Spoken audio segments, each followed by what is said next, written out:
जी, miss हमारा है हमारे साथ क्लास में। अस्सलाम वालेकुम। जी सर, मैं हूँ यहीं पर। चलो स्टार्ट करवाएं फिर अब हम। जी, जी, स्टार्ट करते हैं। मैं यहाँ पर अलाउ कर रही हूँ स्टूडेंट्स को क्लास में, आप इस कंटिन्यू करें। चलो ठीक है। ठीक है, अच्छा तो ये हमारा है 8 सेशन। इससे पहले हमने 7 सेशन कंप्लीट कर लिए हैं। ठीक है, तो पहले जो पेपर हो रहे थे जब हेडमास्टर या लेक्चरर एजुकेशन के तब हमने इसको स्टार्ट किया था। तो उसमें से हमारे काफ़ी स्टूडेंट्स जो हैं उनके पेपर क्लियर भी हुए थे। तो उसके बाद से हम इसको लगातार कैरी ऑन कर रहे हैं। ठीक है, और बहुत से स्टूडेंट्स वो हैं जो हमारे साथ दो दो तीन तीन सेशन जो हैं वो हमारे साथ चलते हैं। तो ये एक तरह से स्टूडेंट्स का हम पे एतमाद है। ठीक है, क्योंकि आज के दौर में इतनी महंगाई के बावजूद भी अगर स्टूडेंट जो है वो फीस देते हैं, अपने आप को रजिस्टर्ड करवाते हैं। ठीक है, और फिर सिर्फ एक सेशन में रजिस्टर्ड नहीं होते, दो दो तीन तीन सेशन में वो स्टूडेंट हमारे पास रजिस्टर्ड होते हैं। तो इसका मतलब यही है कि स्टूडेंट्स को कोई फ़ायदा हासिल होता है तो वो हमारे पास दोबारा रजिस्ट्रेशन करवाते हैं। ठीक है, जब भी हम कोई न्यू बैच स्टार्ट करते हैं तो उसमें काफ़ी सारे नए स्टूडेंट्स के साथ जो है वो हमारे साथ ओल्ड स्टूडेंट्स भी शामिल होते हैं। मिसाल के तौर पर जो हमारे पास इस वक्त बैच 7 चल रहा है, इसमें कोई 50 के स्टूडेंट्स जो हैं वो रेगुलर क्लास ले रहे हैं जिन्होंने फीस वगैरह पे की हुई है। तो ये बैच 8 है। इसकी आज जो है फर्स्ट डेमो सेशन है। इसमें हम जो तैयारी करवाते हैं वो है हमारे पास, 1 मिनट होल्ड कीजिएगा।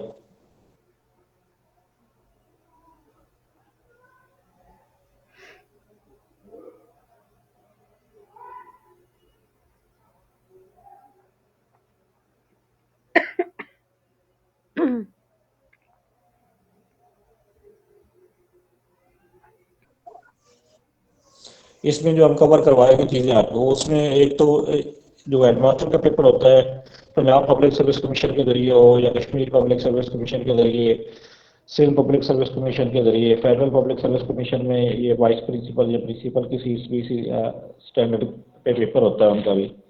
ठीक है, इसके अलावा जो लेक्चरर एजुकेशन का पेपर है, ठीक है, इसके अलावा एसएसटी जनरल का paper federal public service commission में भी, सिंध पब्लिक सर्विस कमीशन में भी। ठीक है, इन सब के लिए जो है वो पेडागोजी में 80% शामिल होता है। ठीक है, एसएस एजुकेशन की सीट्स जो है वो बहुत अरसे से नहीं है पंजाब में, उसके लिए भी सेम यही क्वालिफिकेशन होती है कि इसमें एसएस एजुकेशन सॉरी एजुकेशन का 80% का पेपर उसमें शामिल होता है। अगर हम पंजाब पब्लिक सर्विस कमीशन की बात करें तो इसमें 20% जनरल नॉलेज होता है। ठीक है, और उसमें 80% पेडागोजी होती है, हेडमास्टर के पेपर में भी और लेक्चरर एजुकेशन के पेपर में भी। जबकि फेडरल जो पब्लिक सर्विस कमीशन के तहत पेपर होते हैं उनमें जनरल नॉलेज की जगह 20 मार्क्स का वो इंग्लिश का पोर्शन शामिल करते हैं। ठीक है, तो ये हमारा जो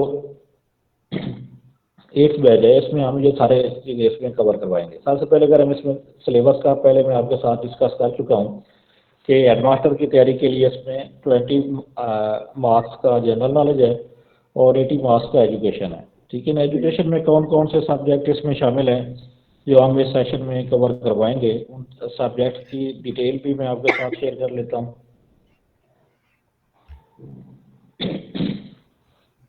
ठीक है, इसमें सबसे पहले नंबर पर है हिस्ट्री ऑफ एजुकेशन।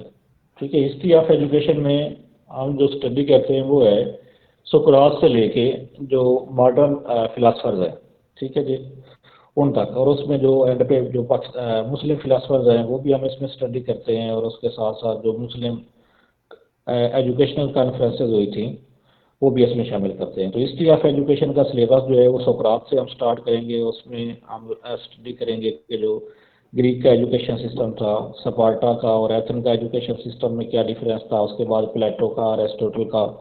ठीक है, इन सारे सबको हम इसमें स्टडी करते हैं। उसके बाद इसमें किंडरगार्टन आ जाता है फ्रोबेल का, उसके बाद मारियम मोंटेसोरी है। ठीक है, और डाल्टन जो स्कूल सिस्टम आया था वो है इसमें शामिल है। उसके बाद ठीक है, तो मुस्लिम स्कॉलर जो हैं जिसमें शाह वलीउल्लाह, इमाम गजाली है। ठीक है, तो इन सब के हवाले से हम इब्न खल्दून शामिल होता है। और उसके बाद जो मुस्लिम कॉन्फ्रेंसेज हुई थी एजुकेशन के ऊपर, ये सारा सिलेबस इसमें हम स्टडी करते हैं। ठीक है, उसके बाद नेक्स्ट जो बुक है हमारे पास वो है इंट्रोडक्शन टू एजुकेशन की बुक। इंट्रोडक्शन टू एजुकेशन का में सबसे पहले तो कंसेप्ट ऑफ एजुकेशन के एजुकेशन क्या चीज़ है, ये अभी जो हो रहे हैं ना ये लिटरेसी डिपार्टमेंट के पेपर, उनके लिए भी तकरीबन ये सेम ही सिलेबस है। ठीक है, तो इंट्रोडक्शन टू एजुकेशन में हम स्टडी करेंगे सबसे पहले कि एजुकेशन क्या है। ठीक है, फाउंडेशंस कौन कौन सी हैं एजुकेशन की वो हम स्टडी करेंगे। उसके अलावा इसमें हम देखेंगे कि जो एलिमेंट्स हैं एजुकेशन के वो कौन कौन से हैं। ठीक है, उसके बाद इसमें आ जाएगा टाइप्स ऑफ एजुकेशन। ठीक है, टाइप्स ऑफ एजुकेशन के बाद जिसमें फॉर्मल है, फॉर्मल है, नॉन फॉर्मल है, ये सारी चीज़ें इसमें हम स्टडी करेंगे। ठीक है, इसके बाद इसमें होगा जो सब कॉन्टिनेंट में एजुकेशन है उसके हवाले से इसमें हम इसको 3 हिस्सों में कैटेगराइज करेंगे। एक इसमें करेंगे एजुकेशन इन सब कॉन्टिनेंट को हम करेंगे 2 हिस्सों में। ठीक है, सब कॉन्टिनेंट में एक तो जो ब्रिटिश गवर्नमेंट थी उनकी तरफ से जो जो इस्लाहत मुतारिफ करवाएंगी यहाँ के एजुकेशन सिस्टम को बेहतर बनाने के लिए, वो सारी इस्लाहत हम उनको यहाँ पे डिस्कस करेंगे। उसमें सबसे पहले नंबर पे होगा चार्ल्स एक्ट जो है 1813 का। ठीक है, उसके बाद मैकाले रिपोर्ट है 1835 की। उसके बाद वुड डिस्पैच है 1854 का। उसके बाद जो है वो जो इंडिया एजुकेशन कमीशन बना था एजुकेशन के ऊपर। ठीक है, उसके बाद नेक्स्ट जो होगा उसमें कलकत्ता यूनिवर्सिटी कमीशन या सैडलर कमीशन जिसको कहा जाता है। तो ये तो वो चीज़ें हैं जो ब्रिटिश गवर्नमेंट ने यहाँ एजुकेशन के फ़रोग के लिए की हैं। ठीक है, इसके अलावा जो मुस्लिम्स ऑर्गेनाइजेशन थी उन्होंने एजुकेशन को प्रमोट करने के लिए यहाँ पे जो चीज़ें की। ठीक है, जो उनका किरदार रहा है उनको हम यहाँ पे डिस्कस करेंगे, जिसको हम स्टार्ट करते हैं सर सैयद अहमद खान के साथ जो उनकी अलीगढ़ मूवमेंट थी। फिर इसमें मदरसा देवबंद आ जाएगा, मदरसा देवबंद ने क्या क्या खिदमात अंजाम दी हैं। उसके बाद है अंजुमन हिमायत इस्लाम है, दारुल उलूम निदवा है और जामिया मिलिया इस्लामिया है और उसके बाद डॉक्टर जाकिर हुसैन है। तो इनकी जो एजुकेशन के लिए खिदमात हैं उन सबको हम डिस्कस करेंगे। ठीक है, उसके बाद जो इंट्रोडक्शन टू एजुकेशन की बुक है इसमें है एजुकेशन इन पाकिस्तान के पाकिस्तान में एजुकेशन के फ़रोग के लिए क्या क्या पॉलिसियाँ तरतीब दी गई या जो 5 साल मनसूबे बनाए गए थे, जिसमें 1947 की जो पहली एजुकेशनल कॉन्फ्रेंस थी।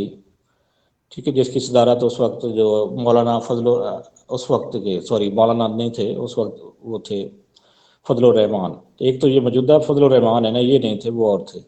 तो उन्होंने इसकी सिफारिश सदारत की थी 1947 की कॉन्फ्रेंस की। तो इसको हम स्टडी करेंगे कि इसकी क्या क्या रिकमेंडेशन थी और पेपर में इस हवाले से क्या क्या क्वेश्चन पूछे जाते हैं। उसके बाद एक एजुकेशन कमीशन बना था 1958 में।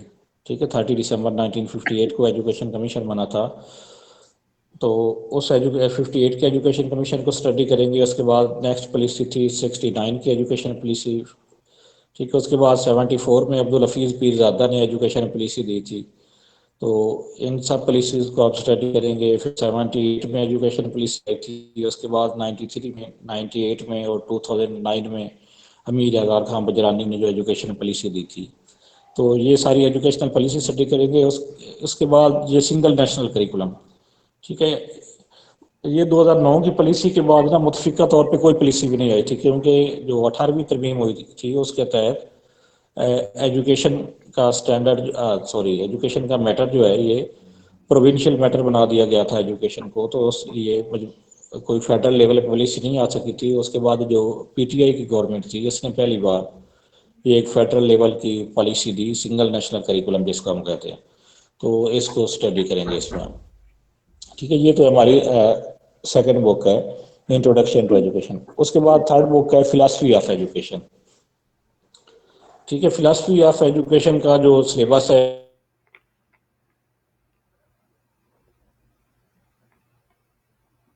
सबसे पहले हम फिलॉसफी करेंगे। फिलॉसफी के बाद ठीक है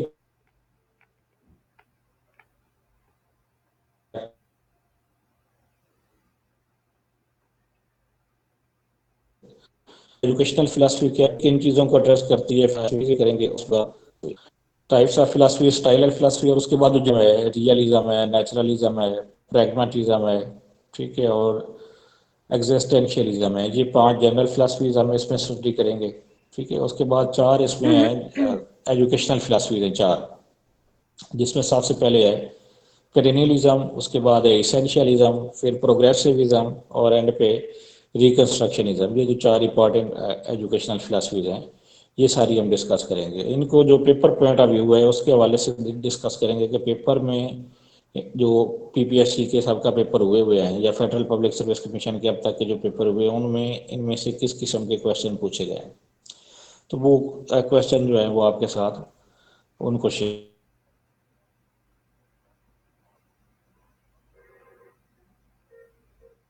करेंगे हम, ठीक है। उसके बाद नेक्स्ट बुक है एजुकेशनल साइकोलॉजी की बुक। एजुकेशनल साइकोलॉजी का सिलेबस है वो जवेद नसीर साहब पढ़ा रहे हैं हमारे साथ। भला मिस हाँ जी, उमर साहब मैं हूँ, लेकिन मेरे पास ना नेट का इशू है, ठीक तरह से नेट नहीं चल रहा, आवाज ड्रॉप। ठीक आ रही आवाज। आप थोड़ा सा इसका बता दें साइकोलॉजी में क्या क्या पढ़ाते हैं आप लोग। है, इंटेलिजेंस है, लर्निंग है।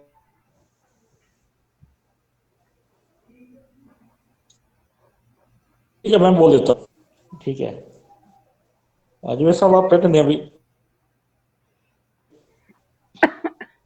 अच्छा, जो एजुकेशनल साइकोलॉजी का सिलेबस है हमारा, उसमें सबसे पहले तो साइकोलॉजी, ठीक है। और साइकोलॉजी की जो मुख्तलिफ फेज रहते हैं हमारे पास, मुख्तलिफ जो इसमें स्कूल ऑफ थाट हैं, जिसमें स्ट्रक्चरलिज्म है, फंक्शनलिज्म है, बिहेवियरिज्म है, सोशियो एनालिसिस है, साइको एनालिसिस है, ठीक है। इस तरह के जो डिफरेंट स्कूल ऑफ थाट है साइकोलॉजी के अंदर, वो इसमें करवाए जाते हैं। उसके बाद जो इसकी बेसिक थ्योरीज है साइकोलॉजी की, ठीक है, वो थ्योरीज 3-4 बेसिक टॉपिक बनते हैं सोशियोलॉजी के। एक तो उसमें आ जाएगा ह्यूमन डेवलपमेंट या डेवलपमेंट के रिलेटेड जो थ्योरी है, उसमें कॉग्निटिव डेवलपमेंट के रिलेटेड थ्योरीज है या सोशल डेवलपमेंट के थ्योरीज हैं, ठीक है। तो डेवलपमेंट के रिलेटेड थ्योरीज इसमें शामिल होंगी। उसके अलावा जो लर्निंग थ्योरीज हैं, जिसमें क्लासिकल कंडीशनिंग की थ्योरी है, ठीक है, ऑपरेंट कंडीशनिंग की थ्योरीज है, ऑब्जर्वेशन करने की थ्योरीज है। तो ये सारी, इसके अलावा जो इनसाइट थ्योरी है, ठीक है। तो ये सारी थ्योरीज इसमें शामिल होंगी। उसके अलावा जो मोटिवेशन और उसकी टाइप्स और मोटिवेशन से रिलेटेड थ्योरी वगैरह, वो भी इसके सिलेबस का हिस्सा होंगी। तो ये एजुकेशनल का सिलेबस होगा। ये जवेद साहब का बड़ा ज़बरदस्त एक्सपीरियंस है एजुकेशनल साइकोलॉजी पढ़ाने में, और स्टूडेंट जो है वो बड़े सेटिस्फाइड, जो स्टूडेंट का फीडबैक आता है हमारे पास वो हमेशा बड़ा पॉजिटिव आता है। उसके बाद नेक्स्ट है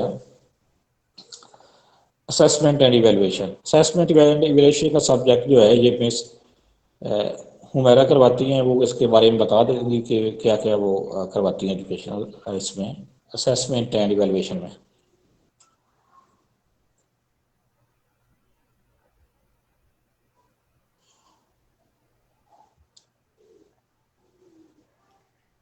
अस्सलाम वालेकुम सर, मैं स्क्रीन शेयर करना चाह रही हूँ अपनी साइड से।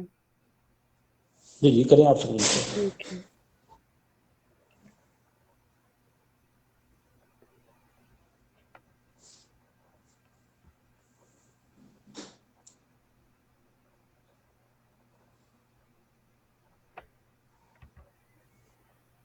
ओके, मैं आप लोगों के साथ असेसमेंट एंड इवैल्यूएशन का सिलेबस है वो शेयर करने जा रही हूँ, जो मैं आप लोगों को प्रोवाइड करूँगी।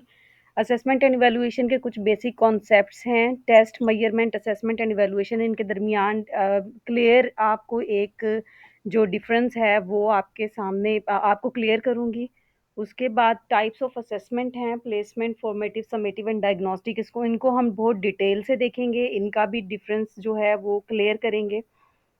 देन हम types of test by method हैं, उन्हें डिटेल से पेपर पॉइंट ऑफ व्यू से स्टडी करेंगे। ऑब्जेक्टिव टाइप टेस्ट और सब्जेक्टिव टाइप टेस्ट हैं वो क्या है, और उनकी फर्दर जो डिटेल्स हैं कि किन उसमें क्लासीफाई किया जाता है, वो सारी हम पेपर पॉइंट ऑफ व्यू से डीपली देखेंगे। Then types of test by purpose, इसमें teacher made test, standardised test जो कि दो तरह के एनआरटी, नॉर्म रेफरेंस टेस्ट और क्राइटेरियन रेफरेंस टेस्ट है। ये बहुत टेक्निकल टर्म्स हैं, हम इनको बहुत डीपली स्टडी करेंगे। उसके बाद हम एक अप्रोप्रिएट टेस्ट के लिए कौन सा क्राइटेरियाज जो हैं उनको फुलफिल करना चाहिए, मद्देनज़र रखना चाहिए। वो criteria validity, reliability, difficulty level, discrimination power और डिस्ट्रैक्टर्स की इफेक्टिवनेस, इन पे बेस करता है। हम इन्हें डिटेल से देखेंगे कि सारी चीज़ें हैं क्या, जिनकी बेस पे हम एक सूटेबल टेस्ट जो है वो सिलेक्ट कर सकते हैं। ब्लूम टेक्सोनॉमी, ब्लूम की जो ओरिजिनल टेक्सोनॉमी है और उसके अलावा जो अब रिवाइज्ड टेक्सोनॉमी है, हम उनको डिटेल से स्टडी करेंगे। उसमें कॉग्निटिव, अफेक्टिव और साइकोमोटर डोमेन्स जो हैं उनको भी हम पेपर पॉइंट ऑफ व्यू से देखेंगे। सोलो टेक्सोनॉमी क्या है? सोलो टेक्सोनॉमी के तमाम स्टेप्स को हम लेवल्स को स्टडी करेंगे। उसके बाद कुछ मेजरिंग टेक्निक्स हैं जो हम स्टूडेंट की जो असेसमेंट के हवाले से हम उन टेक्निक्स को यूज़ करते हैं, उन्हें हम डिटेल से पढ़ेंगे। मेजरमेंट्स के लेवल्स कौन-कौन से हैं, रेटिंग स्केल्स कौन से होते हैं, एनेक्डोटल रिकॉर्ड्स और पोर्टफोलियोज़, इन दोनों को हम देखेंगे और उनमें क्या डिफरेंस है। टेबल ऑफ स्पेसिफिकेशन क्या होता है? ये असेसमेंट का हमारा जो है कोर्स होगा, जो हम असेसमेंट के हवाले से अपने सेशन में पढ़ने जा रहे हैं। Thank you. बाकी दोनों का बता दें आप, उसके बाद ओके, ठीक है। हाँ। मैं जो सेकंड चैप्टर सब्जेक्ट आपको पढ़ाने जा रही हूँ वो रिसर्च का, एजुकेशनल रिसर्च के हवाले से होगा। एजुकेशनल रिसर्च जो है, सर मेरी आवाज़ क्लियर है? हाँ हाँ, ठीक आ रही है ओके। बात। एजुकेशनल रिसर्च के हवाले से हम रिसर्च जो है उसका थोड़ा सा थ्योरेटिकल पोर्शन भी इंक्लूड करेंगे, ताकि हम रिसर्च के हवाले से जो हमारे कॉन्सेप्ट्स हैं वो बिल्कुल क्लियर हो जाएं। ठीक है, तो उसमें हम इंट्रोडक्शन टू रिसर्च में बेसिक्स होंगी, कुछ डेफिनेशंस, रिसर्च की करेक्टरिस्टिक्स, डेटा कलेक्शन क्या होता है रिसर्च में, उनके स्टेप्स क्या हैं, पूरी रिसर्च के जो प्रोसेसिंग है वो किन स्टेप्स को फॉलो करती है और किन किन स्किल्स का होना ज़रूरी है। ये थ्योरेटिकल पोर्शन है जिसे हम स्टडी करेंगे। उसके बाद रिसर्च के वेरिएबल जो कि रिसर्च का बहुत इंपॉर्टेंट पार्ट हैं और एमसीक्यूज पॉइंट ऑफ व्यू से, पीपीएससी के पेपर पॉइंट ऑफ व्यू से इनमें से बहुत क्वेश्चंस आते हैं। तो हम सिंपली वेरिएबल क्या होता है और रिसर्च वेरिएबल क्या होता है, ठीक है। रिसर्च में अगर हम वेरिएबल को यूज़ करें तो फिर वो वेरिएबल जो है वो रिसर्च वेरिएबल बन जाता है। तो उसकी कुछ टाइप्स जो हैं वेरिएबल्स की, जो कि आप लोगों के पास, आप इनमें से बहुत कम को जानते होंगे। इंडिपेंडेंट डिपेंडेंट वेरिएबल या इंटरवेनिंग वेरिएबल जो कि मोस्टली यूज़ होते हैं, या मॉडरेटिंग वेरिएबल। लेकिन यहाँ पर मेरे पास जितना भी एजुकेशन से रिलेटेड और रिसर्च स्टडी से रिलेटेड टाइप्स हैं वो सारी मैं यहाँ आप लोगों से डिस्कस करूँगी। उसके बाद रिसर्च वैलिडिटी क्या होती है? वैलिडिटी का एक टॉपिक हम असेसमेंट में भी डिटेल से देखेंगे, लेकिन उसी वैलिडिटी को हम अपनी रिसर्च में कैसे चेक करते हैं, हम उस वैलिडिटी को यहाँ रिसर्च के हवाले से भी स्टडी करेंगे। उसकी टाइप्स कुछ हैं वैलिडिटी की, जो कि हम रिसर्च के हवाले से देखते हैं। इंटरनल, एक्सटर्नल, एक्सपेरिमेंटल वैलिडिटी क्या होती है, और concurrent validity, content validity, construct validity, criterion and face validity, इन्हें हम डिटेल से देखेंगे।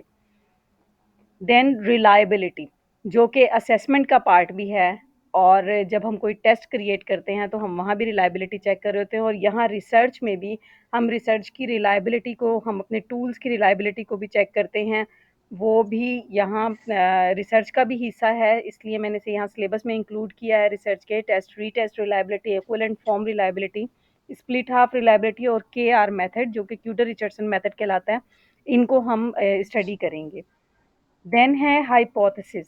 हाइपोथेसिस में हम हाइपोथेसिस को, कि हाइपोथेसिस एक्चुअल में होते क्या हैं, ठीक है, ये टेंटेटिव स्टेटमेंट्स होती हैं। हम इनका कॉन्सेप्ट क्लियर करेंगे, और जो टाइप्स हैं हाइपोथेसिस की, जो यहाँ पर जितनी एजुकेशन से रिलेटेड, एजुकेशनल रिसर्च से रिलेटेड टाइप्स थी वो मैंने यहाँ पर इकट्ठी कर दी हैं आपके सामने। और simple hypothesis, complex, directional hypothesis, non directional hypothesis, null hypothesis, associative hypothesis और कैजुअल हाइपोथेसिस, ये कौन से हाइपोथेसिस होते हैं, इंशाल्लाह ये आपको क्लियर हो जाएगा रिसर्च, एजुकेशनल रिसर्च को स्टडी करने के बाद। हाइपोथेसिस की कुछ फॉर्म्स हैं, ठीक है। हाइपोथेसिस जो स्टेटमेंट आप क्रिएट करने जाते हैं तो वो किन किन फॉर्मेट की हो सकती हैं, तो वो फॉर्म्स हम यहाँ पर स्टडी करेंगे, जो कि नल, डिक्लेरेटिव, क्वेश्चन और प्रेडिक्शन फॉर्म कहलाती हैं। और हाइपोथेसिस बनाते हुए आप किन किन सोर्सेज को यूज़ कर सकते हैं, हम उन जो सोर्सेज हैं हाइपोथेसिस के, हम उन्हें भी स्टडी करेंगे। देन है पॉपुलेशन का कॉन्सेप्ट, जो कि रिसर्च का मोस्ट इम्पोर्टेंट कॉन्सेप्ट है। सैंपल क्या होता है, सैम्पलिंग क्या होता है, सैम्पलिंग टेक्निक्स कौन कौन सी हैं, हम 2 तरह के जो है सैम्पलिंग टेक्निक्स यूज़ करते हैं, जिसमें प्रोबेबिलिटी और नॉन प्रोबेबिलिटी सैम्पलिंग में क्लासिफ़ाई किया जाता है। फर्दर हम प्रोबेबिलिटी और नॉन प्रोबेबिलिटी सैम्पलिंग में कौन-कौन सी टाइप्स इंक्लूड होती हैं, हम उन्हें भी डिटेल से स्टडी करेंगे और उनका डिफ़रेंस भी क्लियर करेंगे। देन है types of research, by purpose, by method and by approach. हम इन तीनों टाइप्स के अंदर, ये तीनों जो क्लासिफिकेशन है रिसर्च की टाइप्स की, हम इनमें रिसर्च की टाइप्स को डिटेल से देखेंगे। हर एक में डिफरेंट टाइप्स हैं, पर्पस के लिहाज से अलग हैं, मेथड के लिहाज से अलग और अप्रोच के लिहाज से अलग हैं। फिर हम एजुकेशनल रिसर्च प्रपोजल क्या होता है और रिपोर्ट क्या होती है, इन दोनों में डिफरेंस क्या है, हम उसे क्लियर करेंगे। एपीए मैनुअल को डिस्कस करेंगे कि वो एक्चुअल में होता क्या और रिसर्च में इसका क्या रोल है। बिब्लियोग्राफी और रेफरेंसेस को हम स्टडी करेंगे कि ये दोनों क्या हैं और इन दोनों में डिफरेंस क्या है। पायलट टेस्टिंग का एक कॉन्सेप्ट रिसर्च में यूज़ होता है, हम उसे देखेंगे। पैनल ऑफ एक्सपर्ट्स, कौन लोग होते हैं, ठीक है, किन एक्सपर्ट्स का पैनल होता है, कौन-कौन इनमें शामिल हो सकते हैं। स्टैटिस्टिकल टेस्टिंग में हमें कौन-कौन सी टेक्निक्स या कौन-कौन से फार्मूलाज़ को हम यूज़ करते हैं, हम उन्हें डिटेल से देखेंगे। और कुछ बेसिक कॉन्सेप्ट्स हैं जिसमें से मेरे अपने एक्सपीरियंस के अकॉर्डिंग 1 या 2 एमसीक्यूज़ तो लाज़मी आते हैं। Mean, median, mode.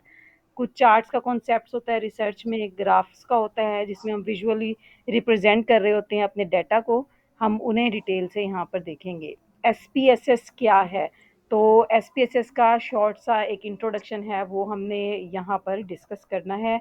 तो ये हमारा रिसर्च का टॉपिक था। उसके अलावा मैं आप लोगों को जो थर्ड चैप्टर है, वो थर्ड जो सब्जेक्ट है वो करिकुलम एंड डेवलपमेंट का, वो आप लोगों को करवाऊँगी। तो मैं वो भी आप लोगों से यहाँ पर डिस्कस कर लेती हूँ। करिकुलम डेवलपमेंट है, मैंने तीनों जो हैं सब्जेक्ट्स हैं या तीनों टॉपिक्स जो हैं पीपीएससी के, उनमें एक थोड़ा-सा थ्योरेटिकल पोर्शन लाज़मी इंक्लूड किया है, क्योंकि मेरा अपना कॉन्सेप्ट ये है कि जब तक आप थ्योरी को अंडरस्टैंड नहीं करते, किसी भी चीज़ के इंट्रोडक्शन को सही से अंडरस्टैंड नहीं करते, आपके कॉन्सेप्ट्स क्लियर नहीं होते। तो मैं यहाँ पर करिकुलम डेवलपमेंट के भी कुछ बेसिक कॉन्सेप्ट्स हैं, वो आप लोगों से डिस्कस करूँगी। करिकुलम डेवलप करते हुए किन स्टेप्स और प्रोसीजर्स को फॉलो करते हैं, वो हम देखेंगे। और कुछ टर्म्स हैं करिकुलम की, जिसमें curriculum, syllabus, course, text book, instruction, तो ये शामिल हैं टर्म्स। हम इनको स्टडी करके, हम इन्हें पेपर पॉइंट ऑफ व्यू से इनके दरमियान डिफरेंसेस हैं उसे हम स्टडी करेंगे। देन करिकुलम के एलिमेंट्स कितने हैं और कौन-कौन से हैं, हम उन्हें डिस्कस करेंगे। एम्स, गोल्स एंड ऑब्जेक्टिव्स, इन 3 जो कॉन्सेप्ट्स हैं, जो कि मायने के लिहाज से सेम है, लेकिन अपने जो हैं एजुकेशन में इनमें डिफरेंस है, बहुत क्लियर डिफरेंस है, हम इसको देखेंगे। करिकुलम के phases, categories of curriculum development और करिकुलम इवैल्यूएशन का जो प्रोसेस है, वो किन 2 उस पे बेस करता है, जो कि फॉर्मेटिव एंड समेटिव इवैल्यूएशन होती है। हम इस कॉन्सेप्ट को देखेंगे कि कैसे सिर्फ़ फॉर्मेटिव और समेटिव पर एक करिकुलम डेवलपमेंट की इवैल्यूएशन हो रही होती है। करिकुलम की जो टाइप्स और पैटर्न्स हैं, हम वो डिटेल से स्टडी करेंगे। उसके अलावा फाउंडेशंस ऑफ करिकुलम, जो करिकुलम है, हर चीज़ की कोई ना कोई बेसिस होती है, कोई ना कोई जिसकी बेस पर वो चीज़ जो है आगे वर्क करती है, ठीक है। तो करिकुलम की जो फाउंडेशन है, वो जो है इन एजुकेशन, फिलोसफिकली, सोशियोलॉजिकली, साइकोलॉजिकली और हिस्टोरिकली जो है, इसकी जो 4 एस्पेक्ट्स हैं, ये बेस प्रोवाइड करते हैं करिकुलम को।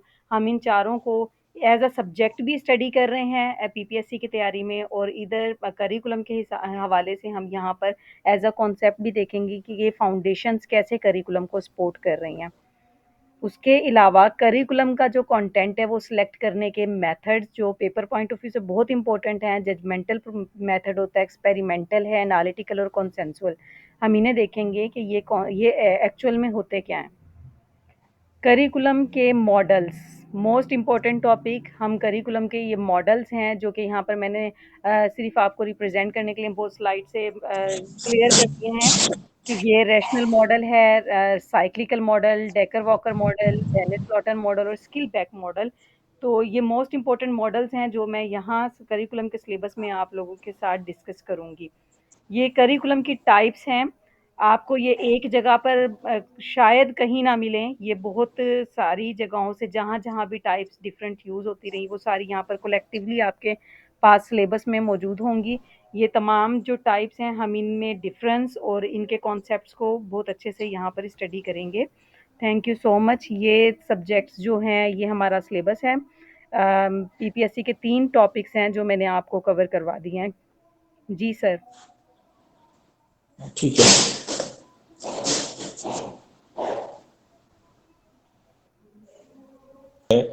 उसके बाद असेसमेंट एंड इवेलुएशन का सिलेबस डिस्कस किया है। ठीक है, इसके बाद नेक्स्ट जो सिलेबस है वो है करिकुलम डेवलपमेंट का सिलेबस हमारे पास। स्क्रीन शेयरिंग ठीक है, ऑफ हो गई है? चलो मैं चेक करता हूँ दोबारा। हाँ जी।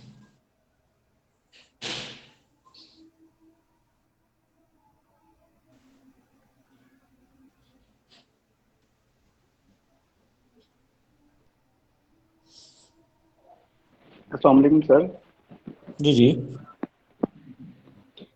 सर मैं शुएब बात कर रहा हूँ। जी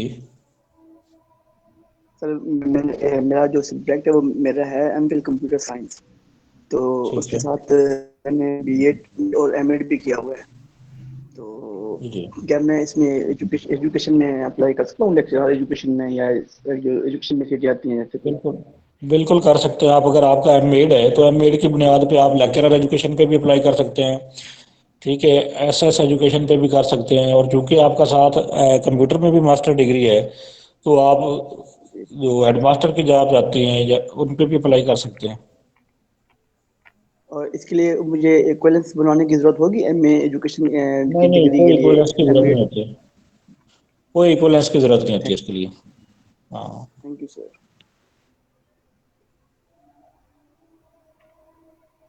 शुएब, बिल्कुल आप वाला जो सीन है वो मेरा ही है। मैं भी मास्टर्स इन कंप्यूटर साइंस हूँ, लेकिन मैं अपने एमएड की बेस पर ही एजुकेशन की साइड पर मतलब हूँ। अच्छा मैम, थैंक यू। वेलकम। ठीक है, उसके बाद नेक्स्ट सिलेबस हमारे पास जो टॉपिक है हमारे पास वो है एजुकेशनल एडमिनिस्ट्रेशन एंड लीडरशिप। ठीक है, एजुकेशनल एडमिनिस्ट्रेशन और लीडरशिप का जो कोर्स है ये भी जुवेद नसीब साहब करवाते हैं। ये स्क्रीन गायब हो जाती है, एक मिनट होल्ड कीजिएगा।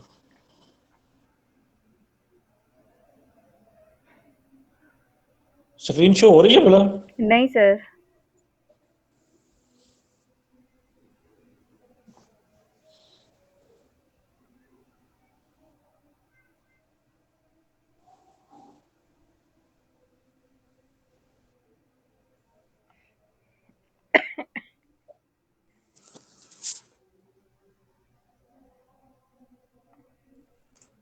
अब हो रही है? जी, अब हो रही है। Yes sir. ठीक है। इसमें जो 7 सब्जेक्ट है वो है एजुकेशनल एडमिनिस्ट्रेशन और लीडरशिप।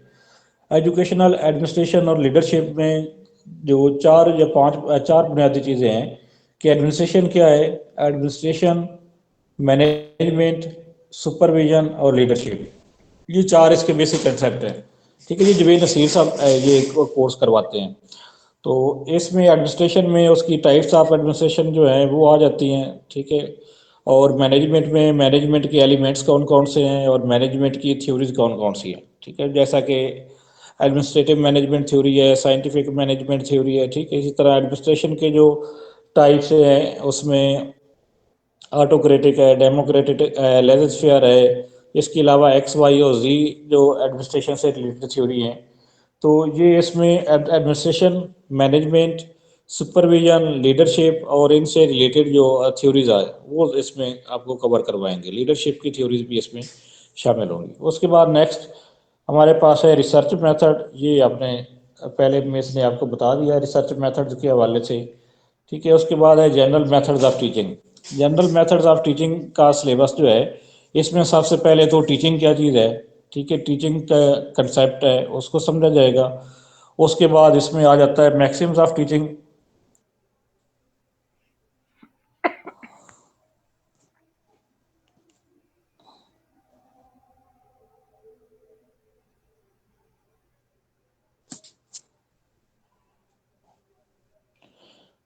ठीक है, मैक्सिमम ऑफ टीचिंग इसमें आ जाएंगे।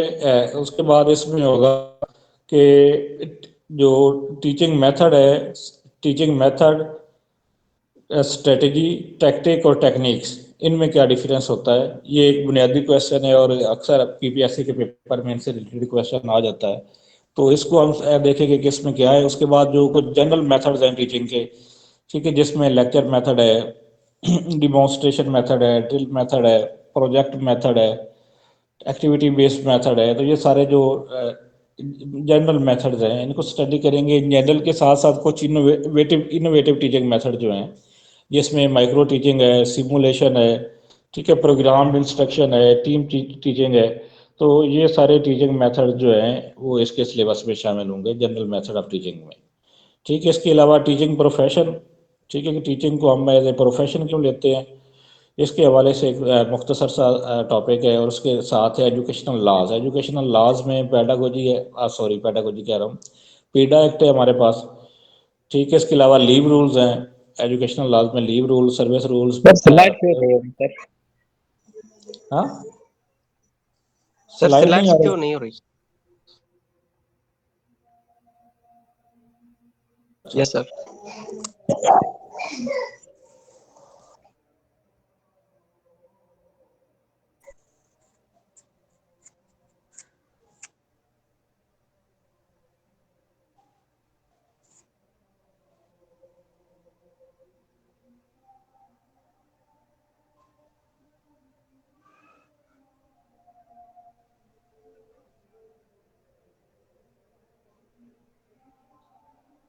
सर आप मुझे व्हाट्सएप कर दें अपनी ये स्लाइड्स, मैं कर लेती हूँ अपनी साइड से।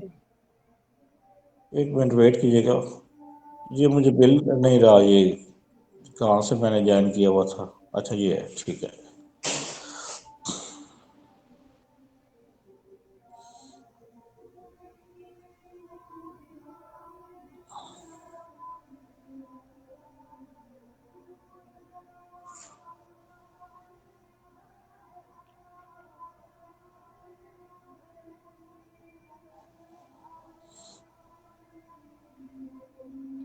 ठीक है, उसके बाद ये थे हम इसमें।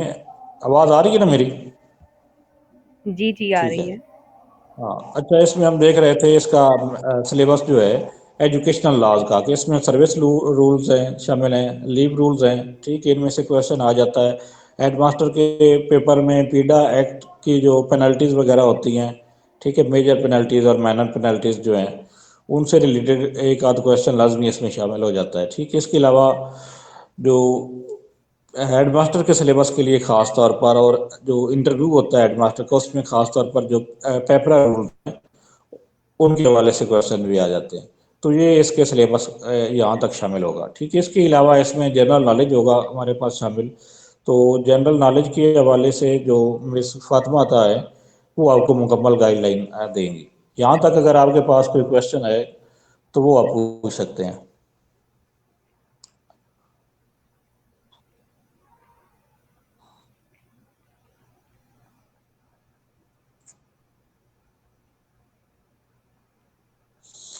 किसी के जहन में सर यहाँ मैं तक कोई क्वेश्चन है?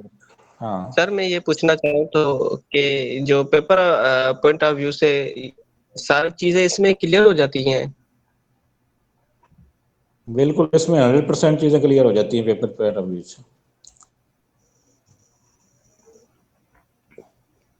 वैसे सर जो अलामा इकबाल ओपन यूनिवर्सिटी का कोर्स है उसमें तो बहुत सारी चीजें हैं, तो इसमें थोड़ा हम कंफ्यूज हैं।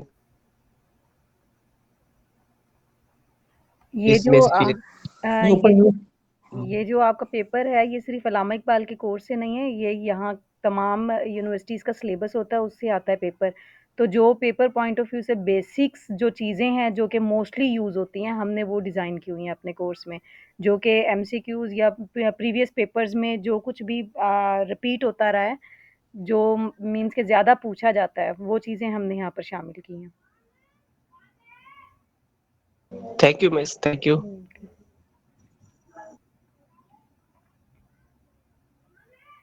किसी और का कोई क्वेश्चन है तो बताएं, अदरवाइज मिस फातिमा था जनरल नॉलेज के लिए जूम का लिंक आपसे शेयर कर दिया है उसमें ग्रुप में। आप लोग वहाँ से ज़ूम इंस्टॉल करके लॉगिन कर लें। मिस फ़ातिमा आता वेट कर रही हैं आप लोगों का।